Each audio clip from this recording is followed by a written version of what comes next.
belum lama ini saya nemu kitab yang sangat bagus, kitab kekinian atau Ba'atul Ula. Cetakan pertamanya ini tahun 2003.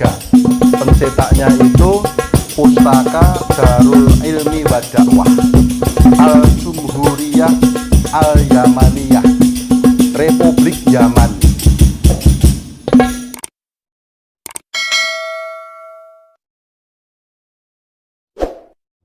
Assalamualaikum warahmatullahi wabarakatuh. Alhamdulillahirrabbilalamin. Bapak-bapak, ibu-ibu, jamaah pengajian atau Yubin, alhamdulillah pada pagi siang hari ini kita dapat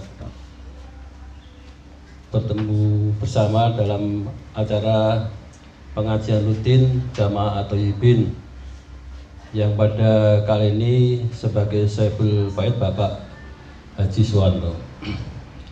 Sebagaimana biasanya acara pada pagi siang hari ini, yang pertama adalah pembukaan, yang kedua sambutan Saiful Bait, kemudian sambutan dari ketua jamaah, selanjutnya acara tausiah, lain-lain dan penutup. Sebagai awal acara pada siang hari ini, marilah kita buka dengan kita membaca Ummul Kitab Al-Fatihah. A'udzu billahi minasy syaithanir rajim. Bismillahirrahmanirrahim. Assalamualaikum warahmatullahi wabarakatuh. Alhamdulillahirabbil alamin. Bapak Ibu yang saya hormati, yang pertama puji syukur kehadirat Allah Subhanahu wa taala atas berbagai nikmat yang Allah berikan kepada kita semua, dan semoga kita termasuk hamba Allah, orang-orang yang beriman, yang Allah berikan kesakinahan, kebahagiaan, ketentraman di dalam hati kita, keluarga kita. Allahumma amin. Yang kedua, selaku Sahibul Bait mengucapkan ahlan wa syahlan, selamat datang kepada Bapak Ibu jamaah at-thayyibin, dan ucapan terima kasih kepada Bapak Ibu semua, wabil khusus Bapak Ketua, Bapak Haji Karno Anggoro, dan kepada Bapak Lokman yang menjadi pembimbing kita yang sangat luar biasa, yang mempunyai keahlian di berbagai macam bidang. YouTuber, yes oke. Ustadz, yes oke. Petugas KUA yang menikahkan dengan bahasa Jawa, yes oke. Bahasa Indonesia, yes oke. Bahasa asing pun juga yes oke. Gitarannya luar biasa, keroncongannya luar biasa, masaknya juga luar biasa. Semuanya ada pada diri pembimbing kita, Pak Lukman Hakim.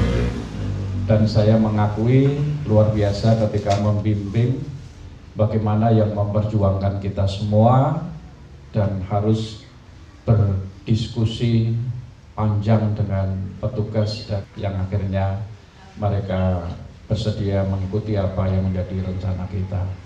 Alhamdulillah kita punya Pak Lukman Hakim. Kemudian yang ketiga, saya harus menyampaikan permohonan maaf Bapak Ibu. Di acara pengajian ini saya unduh di sini karena memang rumah saya itu tipe 36, jadi sangat kecil sekali, paling banyak hanya cukup untuk 7 orang. Maka karena luasnya 80 meter persegi, jadi saya harus unduh di luar. Jika nanti kurang berkenan, sekali lagi mohon maaf yang sebesar-besarnya. Dan sudah menjadi harapan kita semua, semoga pengajian ini bisa meningkatkan ukhuwah di antara kita jamaah thayyibin yang sekarang sudah memasuki tahun kelima. Yang kedua, di samping silaturahim adalah sebagai majelis taklim, majelis ilmu. Nah, saya bersyukur dengan pengajian rutin ini kita mendapatkan ilmu yang banyak, dan hari ini kita akan diberi ilmu yang baru. Ini tulisannya bahasa Arab semua. Ibu nggak bawa pulpen, mau nyakali gimana cara nyakalinya? Paling di video, nanti kemudian di rumah disakali. Demikian Bapak Ibu, mudah-mudahan ada manfaatnya kehadiran kita semua. Mohon maaf atas segala kekurangannya. Mudah-mudahan pertemuan kita diberkahi oleh Allah Subhanahu wa taala. Saya akhiri. Assalamualaikum warahmatullahi wabarakatuh.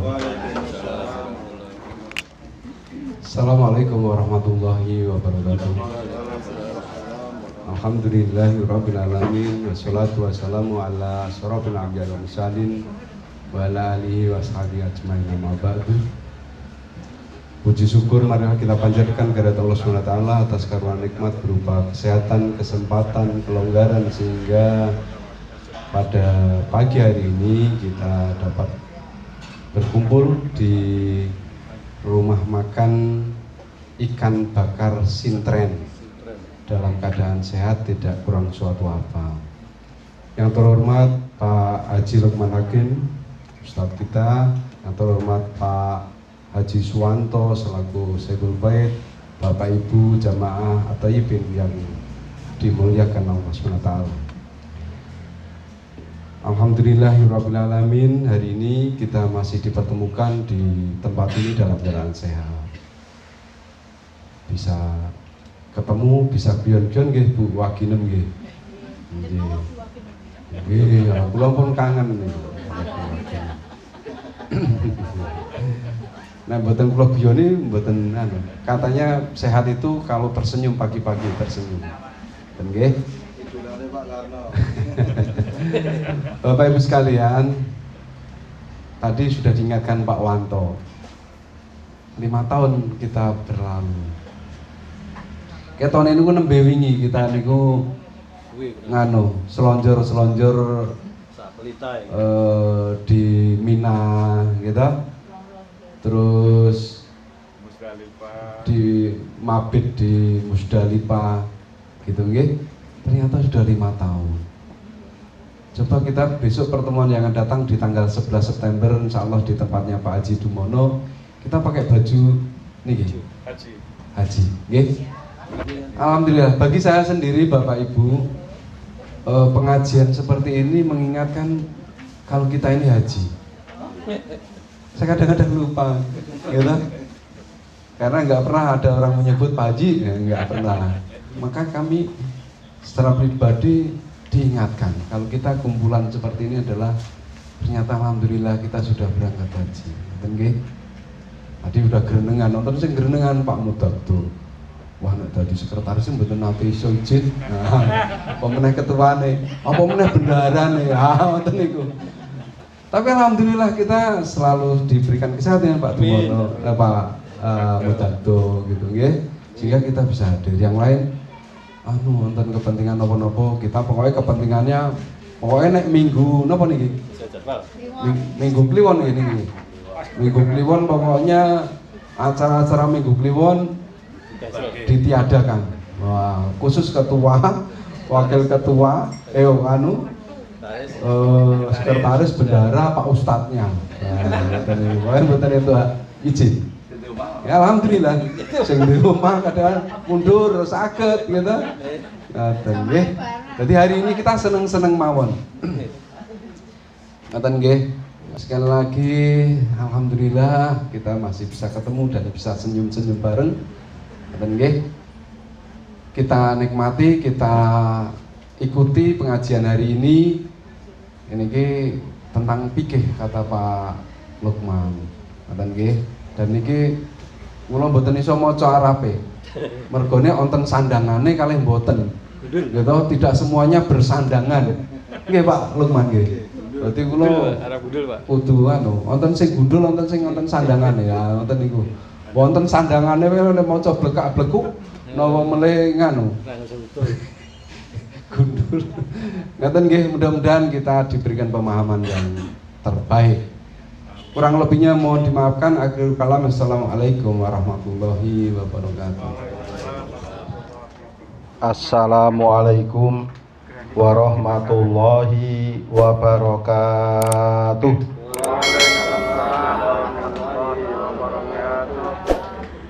Alhamdulillahi Rabbil Alamin. Bapak Ibu jamaah pengajian haji At-Thayyibin. Nama At-Thayyibin ini diambil dari nama hotel kita di Syishah, Makkah, Saudi Arabia. Namanya Hotel Thayyib ya, yang artinya baik. Terus kita pakai nama pengajian kita At-Thayyibin, orang-orang yang baik. Mudah-mudahan terus bertambah kebaikannya. Karena itulah ciri haji yang mabrur. Allahumma amin. Terkhusus untuk Sohibul Bait, pengunduh pengajian kita, Bapak dan Ibu Dr. Andes Haji Suwanto, MPD. Begitu juga ketua pengajian kita, Bapak Haji Karno Anggoro, sarjana hukum. Semuanya saja rahimakumullah. Yang mudah-mudahan kita senantiasa dimuliakan, dirahmati dan diberkahi oleh Allah Subhanahu wa taala. Apa kabar Bapak Ibu semua? Alhamdulillah sehat, semangat. Alhamdulillah sehat, semangat. Ikan uceng dimakan sepat. Cakep. Saya seneng kalau Bapak Ibu sehat. Ikan layur ditangkapnya susah. Mari kita bersyukur dengan mengucap Alhamdulillah. Kita senang, kita bahagia hari ini dapat bertemu. Senengnya karena berarti kita masih hidup. Gitu, terus iso kepanggih. Berarti kita masih mendapat nikmat umur, nikmat sehat. Kita mendapat nikmat rizki. Oleh Pak Haji Suwanto kita diberi tempat yang bagus di rumah makan ini, yang suasananya sejuk. Kita juga mendapat nikmat hidayah, inayah, tetapnya iman dan Islam.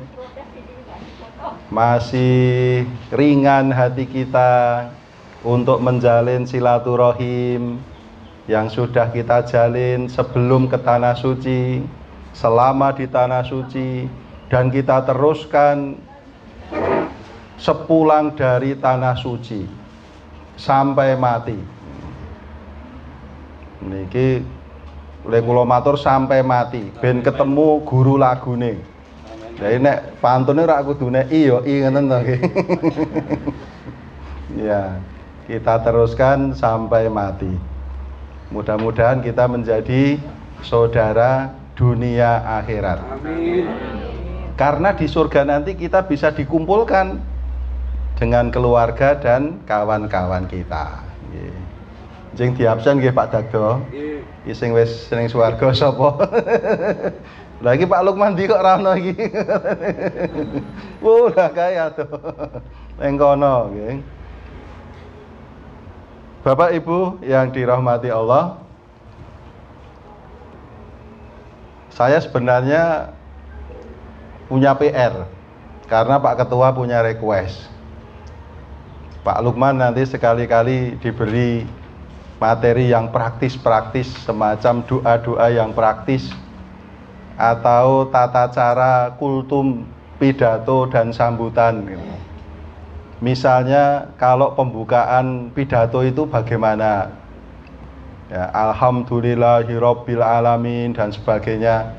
Kok niko macem-macem, ono sing syahadat sih, ono sing ya begitu ya. Kok ada yang syahadat dulu, ada. Ini sistematikanya bagaimana kalau kita memakai pembukaan yang berbahasa Arab itu ya.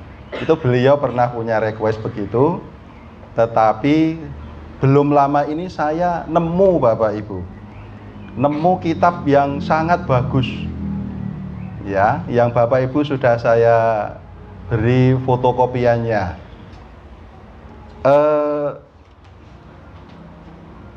Sangat bagus karena setelah saya baca ini bahasanya kok mudah difahami. Nek niat ngaji tenan iso ini ya, bisa. Pilihan-pilihan katanya tidak rumit, tidak sulit ya. Menapa menika kosakatanya, vocab-vocabnya niku vocab-vocab yang lumrah, yang biasa dipakai. Mungkin juga karena ini adalah kitab kekinian ya. Kalau di covernya ini At-Tabaatul Ula, cetakan pertamanya ini tahun 2003 ya, berarti kan kitab kekinian ini ya. 1423 Hijriah, Darul Ilmi wa Dakwah. Pencetaknya itu adalah Pustaka Darul Ilmi wa Dakwah Al-Jumhuriyah Al-Yamaniyah, Republik Yaman, garis miring Tarim, kotanya Tarim. Jadi cetakan pertama di kota Tarim, Republik Yaman, tahun 2003. Tetapi yang istimewa, ini adalah kitab yang disusun oleh orang Indonesia yang menjadi ulama di beberapa negara Timur Tengah dan sekarang menetap di Madinah Al-Munawwaroh, Saudi Arabia, menjadi pengasuh rubat atau ma'had nenggone dhewe pesantren, namanya Ma'had Al-Jufri, Madinah Al-Munawwaroh. Ya, ini jadi di sananya juga beliaunya ini ulama kondang ya, ulama besar. Penyusunnya ini namanya Hasan bin Ahmad bin Muhammad bin Salim Al-Kafi ya, atau Hasan bin Ahmad bin Muhammad bin Salim Al-Kaf. Al-Kaf ini marganya Al-Kaf. Beliau ini menyusun kitab ini namanya kitab Talkhis. Kitab Talkhis itu himpunan dari beberapa tulisan dan narasumber.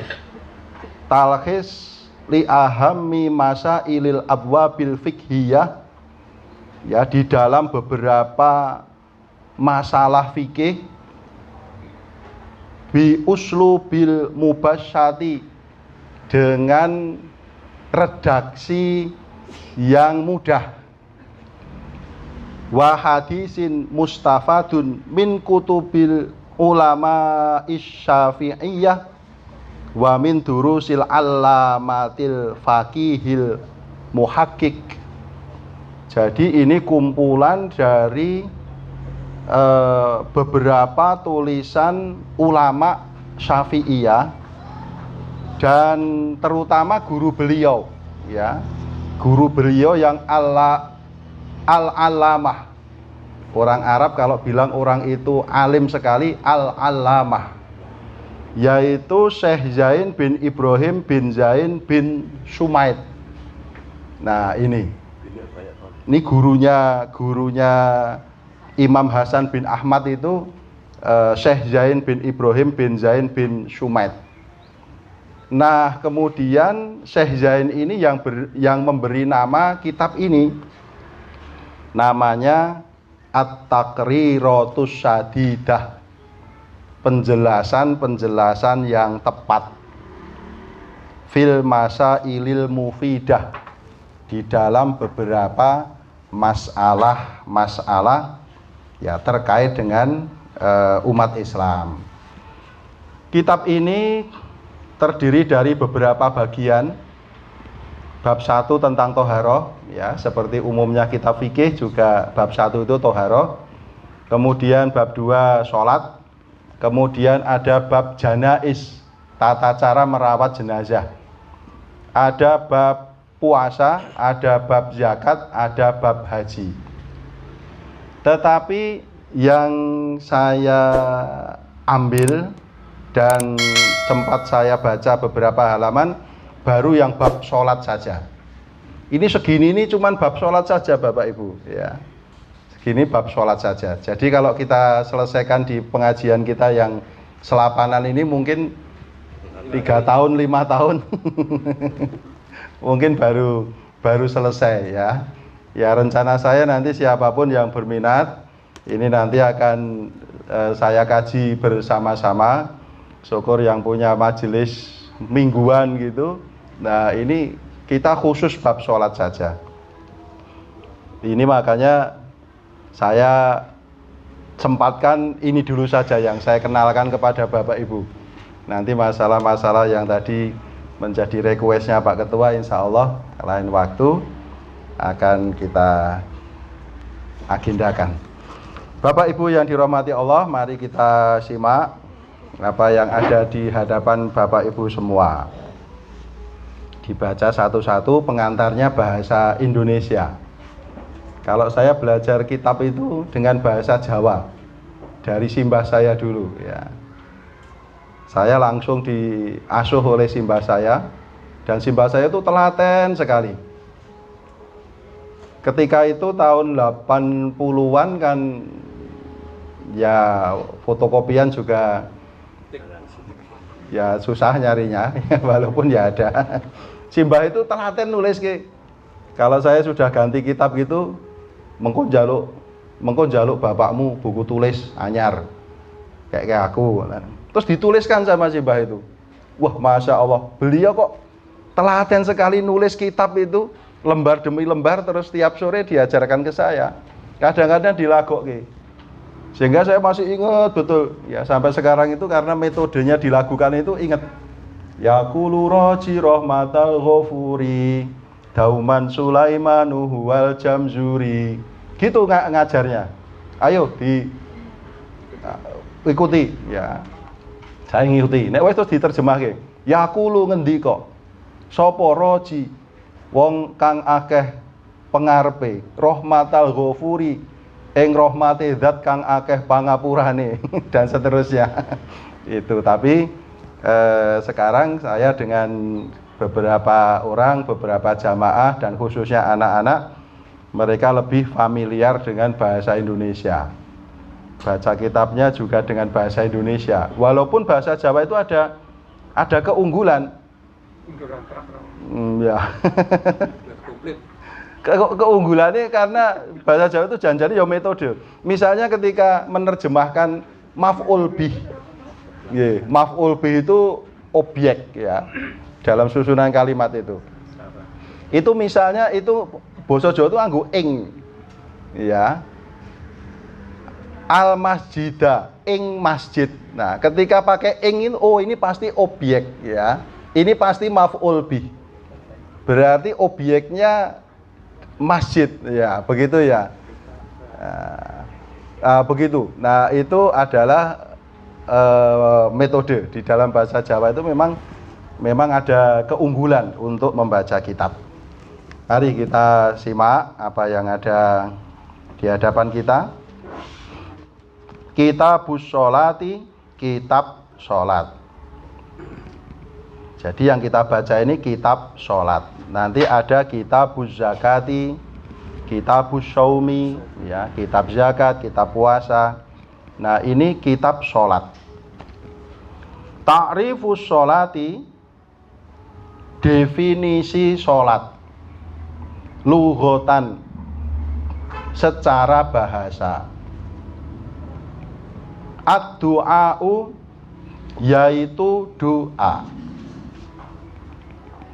Wakila, dan ada yang mengatakan ad-du'a'u bi khairin, doa kebaikan. Nah, kan sederhana sekali tuh Bapak Ibu. Ya, susunan kalimatnya juga sederhana sekali. Ini adalah pengertian sholat secara bahasa. Sholat itu adalah doa. Maka di dalam Al-Quran itu Allah berfirman, wasta'inu bis-sabri was-sholah. Mintalah kalian pertolongan kepada Allah bis-sabri, dengan cara bersabar, was-sholah, dan mengerjakan sholat, bisa juga, dan dengan berdoa ya. Wa syar'an, dan secara syariat sholat itu adalah aqwalun, beberapa ucapan. Kalau satu ucapan saja qaulun, tapi kalau jamak aqwalun wa af'alun, dan beberapa perbuatan.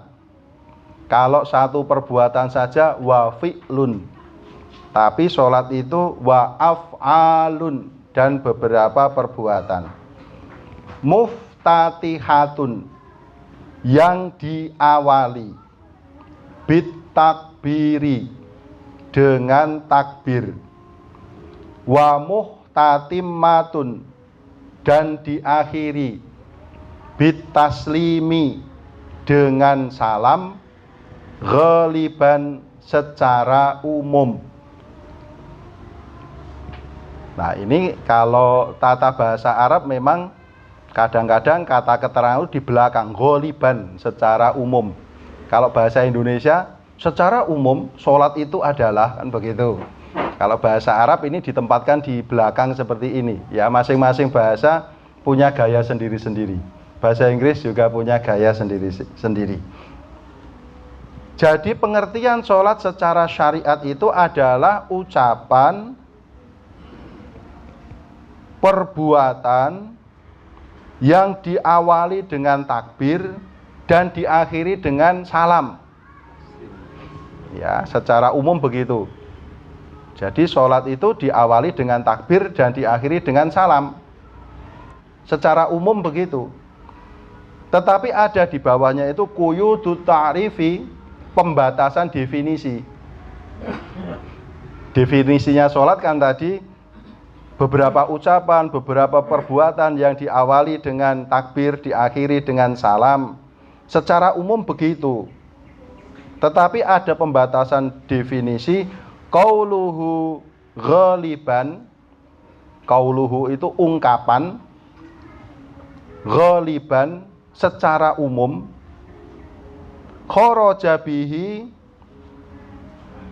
terkecuali dari pengertian itu, annahu qad takunu sholatu, bahwasanya ada sholat kaltali, seperti beberapa hal di bawah ini. Ya, secara umum sholat itu begitu, diawali dengan takbir, diakhiri dengan salam. Tapi ada pengecualian. Apa yang dikecualikan? Satu, akwalan,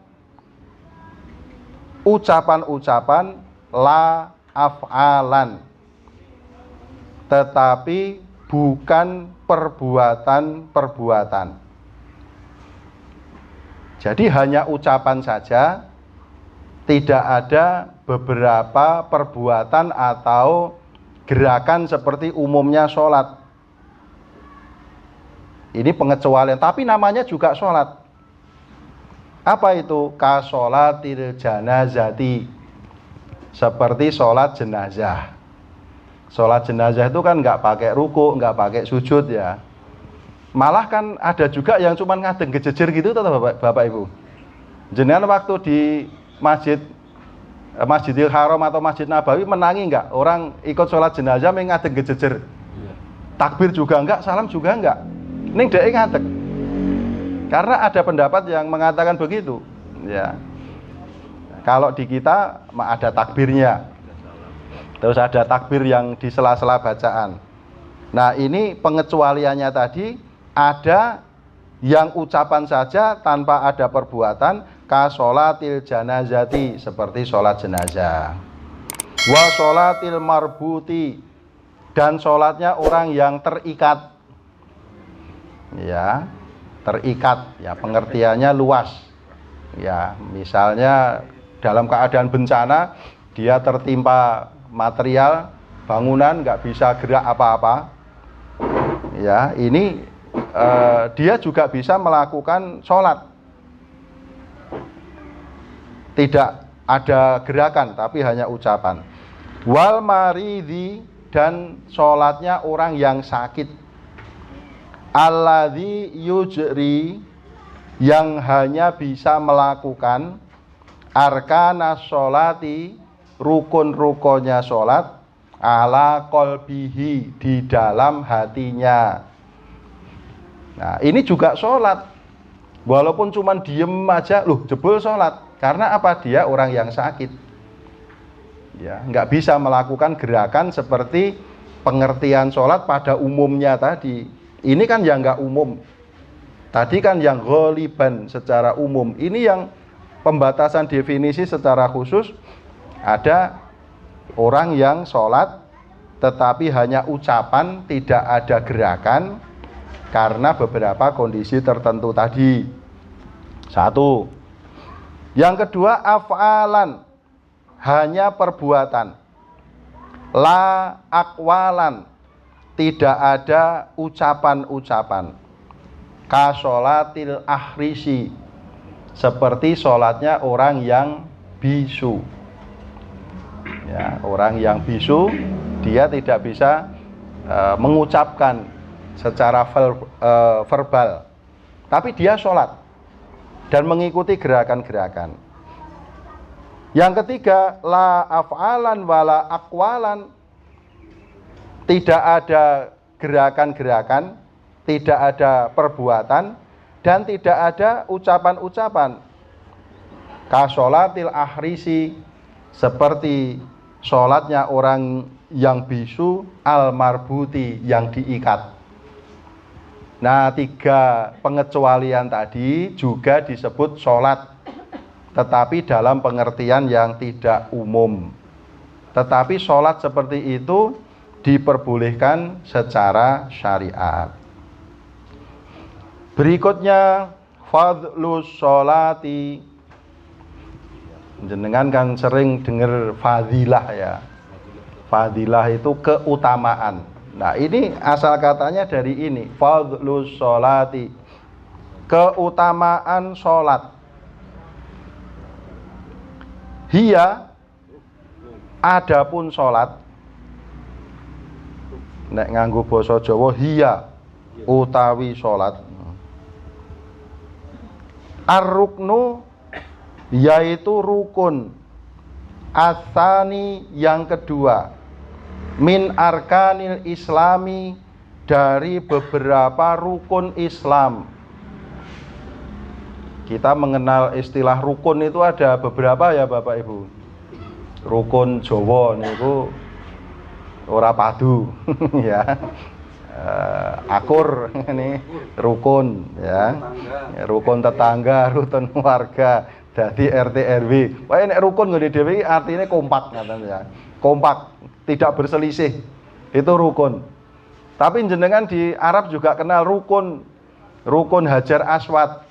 Ya. Loh, kok ada lagi rukun? Nah, berarti kok Hajar Aswad kok kon rukun ini piye? Rukun itu artinya pojokan, ya, corner.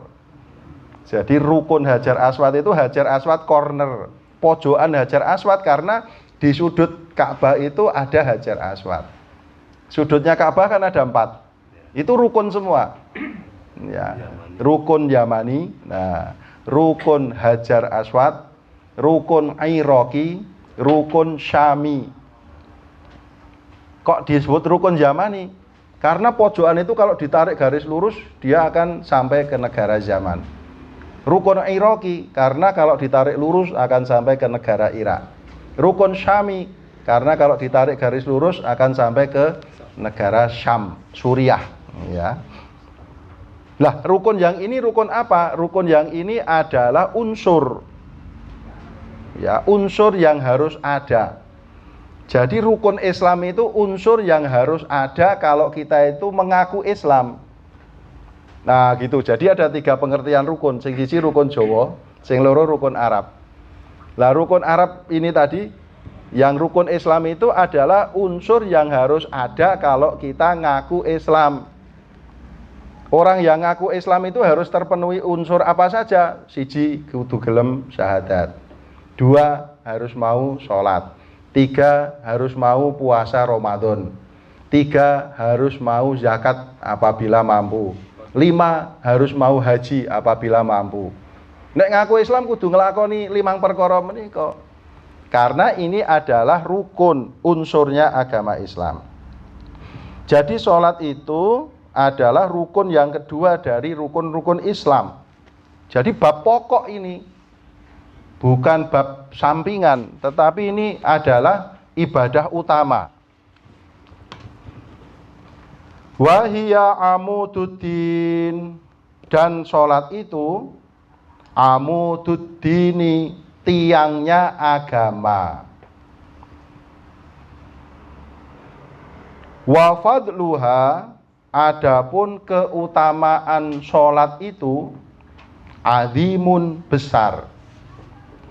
Kama warodat bihi, sebagaimana yang disebutkan tentangnya al-ayatul Qur'aniyah, dalam beberapa ayat Al-Quran, wal ahaditsun nabawiyah, dan dalam hadis-hadis Nabi. Min dzalika, diantaranya qauluhu ta'ala, firman Allah Ta'ala, wa aqimis sholata lidzikri. Catatan kakinya ada di bawah. Surat apa itu Bapak Ibu? Surat Toha ayat 14. Wa aqim, dan dirikan as-sholata, sholat.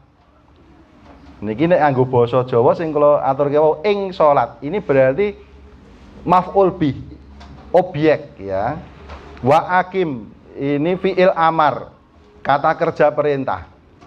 Wa aqim, dan kerjakanlah as-sholata, sholat, lidzikri, untuk mengingatku. Nah, jadi keutamaannya sholat dalam beberapa ayat Al-Quran ini diantaranya ini, dirikanlah sholat untuk mengingatku. Surat Toha ayat 14. Wa qauluhu, dan firman Allah Ta'ala, wa aqimis sholata, wa aqim, dan dirikanlah as-sholata, sholat, torofayin nahari, di kedua tepi siang, wa zulafam minal laili, dan di permulaan malam.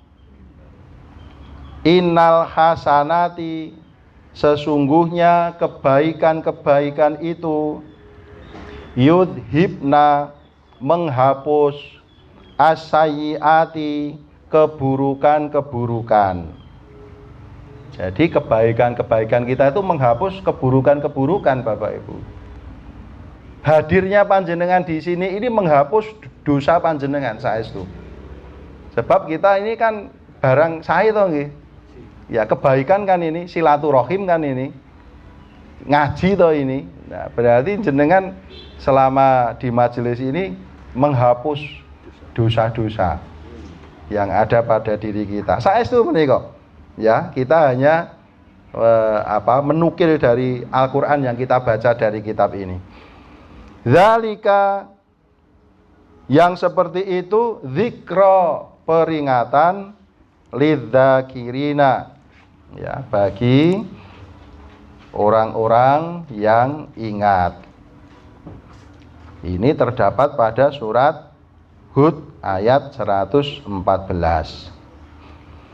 Wa qala sallallahu alaihi wa ala alihi wasallam. Wa qala, dan berkata, ini biasanya orang Arab menyebut Nabi tidak disebut jabatannya, ya, Nabi atau Rasul, tidak disebut namanya, tapi kadang-kadang langsung doa atau gelar untuk beliau.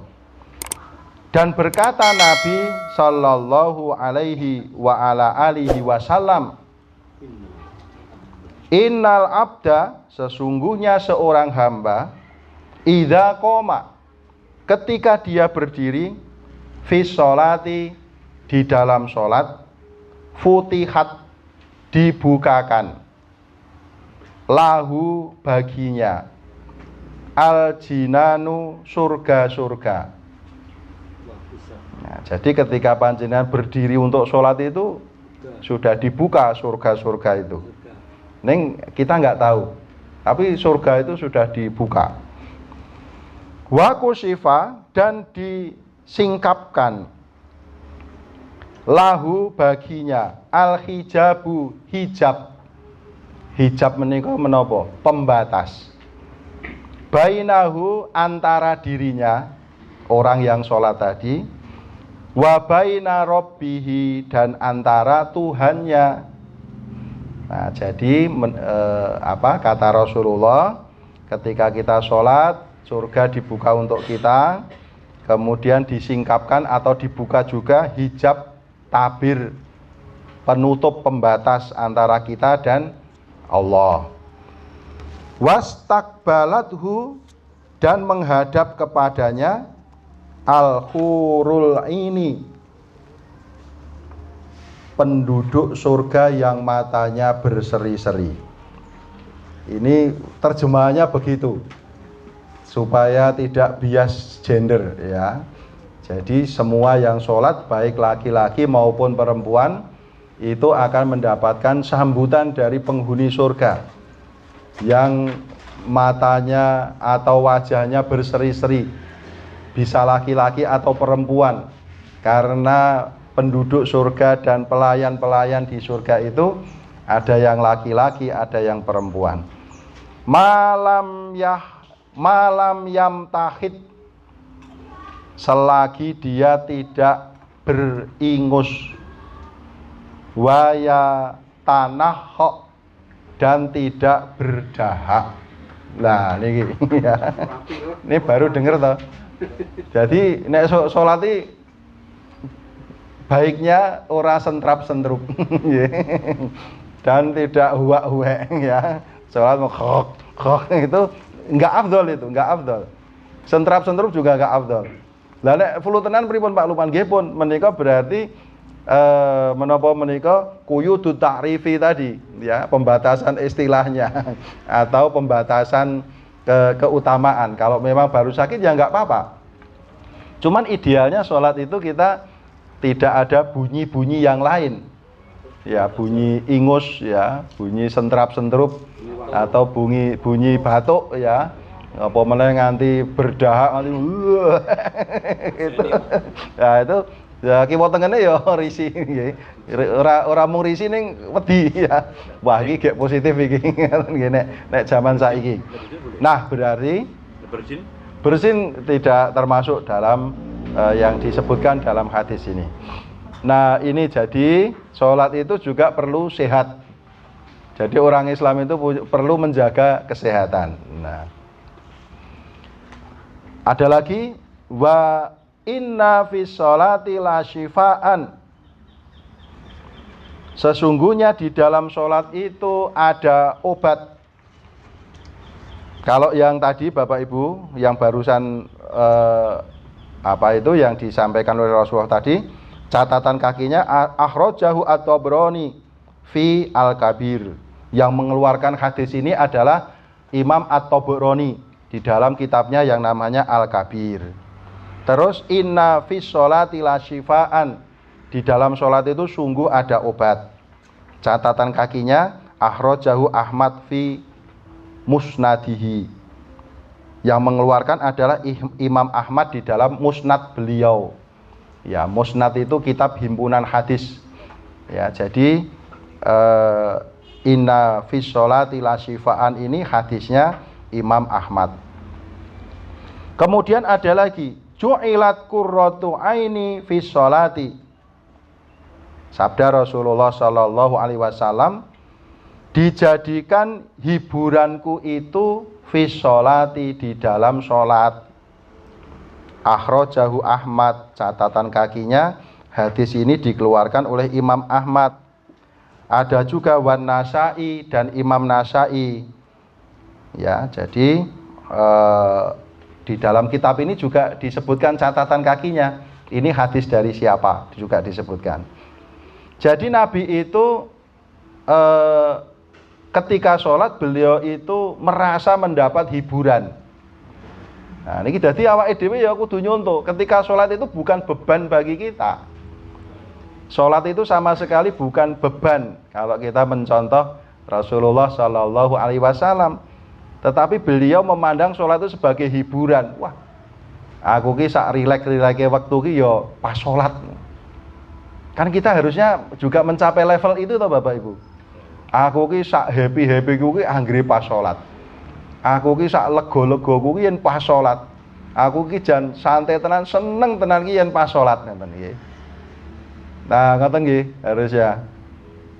Itu nek rung tekan levele, wah. Lebay kuwi. Ngoten nggih. Tapi kalau kita sudah sampai levelnya, sudah sampai makomnya ya begitu. Pun sak api-api hiburan itu ya ketika kita sholat itu. Kemudian ada lagi, innal abda, sesungguhnya seorang hamba, idza qoma, ketika dia berdiri, yusolli, untuk mengerjakan sholat, utiya, diambil, bidunubihi, dosa-dosanya, fawudiat, kemudian diletakkan dosa-dosanya itu, ala roksihi, di atas kepalanya, au ala atikihi, atau di atas pundaknya. Fakul lama, maka setiap kali dia roka'a, melakukan ruku, au sajada, atau bersujud, tasakotot anhu, dosa-dosa yang di kepala dan di pundak tadi jatuh. Nah, jadi Nabi yang memberikan analogi begitu kepada sahabat, kepada sahabat. Jadi nek cara bahasane ngene dhewe, dadi ngene lho cah, nek kowe iki salat, kowe kaya dene dosamu ki dikeke nggon sirah karo nggon pundak. Engko nek mbok nggo rukuk apa sujud iki gogrok. Niku ra penjelasan dengan metode analogi yang begitu toh ya. Ya karena sahabat waktu itu ya bisa dijelaskan dengan cara yang seperti itu. Nah, hadis ini catatan kakinya akhrajahu at-Tabarani fi al-Awsat. Yang mengeluarkan hadis ini adalah Imam at-Tabarani di dalam kitab beliau yang bernama Al-Awsat. Wa qala al-ulama'u, dan berkata para ulama, inna sholata, sesungguhnya sholat itu afdholul ibadatil badaniyati, afdholu seutama-utamanya, al ibadatil badaniyati, ibadah badaniyah.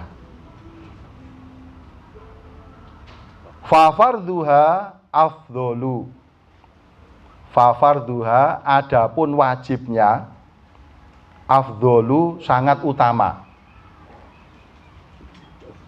Afdholul furudhu, seutama-utamanya wajib, ya, seutama-utamanya fardu.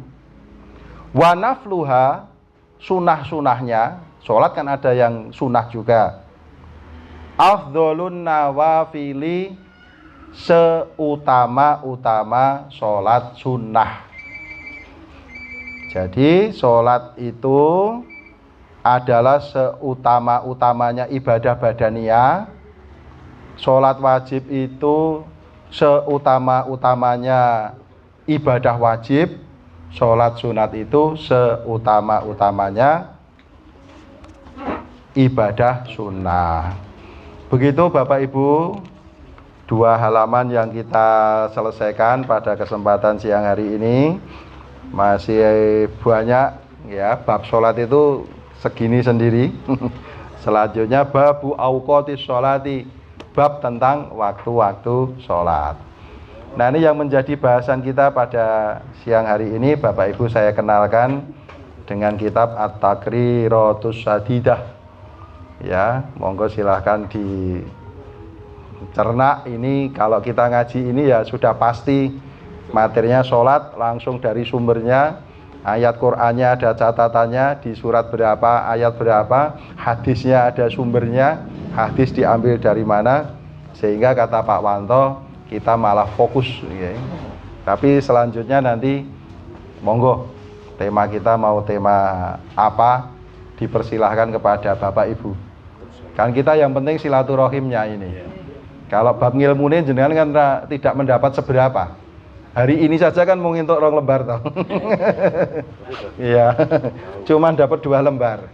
Tapi yang penting kita silaturahimnya. Karena silaturahim itu nanti akan ya banyak fadilahnya. Yang jelas kita saling memberikan semangat untuk menjaga kemakburan haji kita. Ada yang kurang berkenan mohon dimaafkan.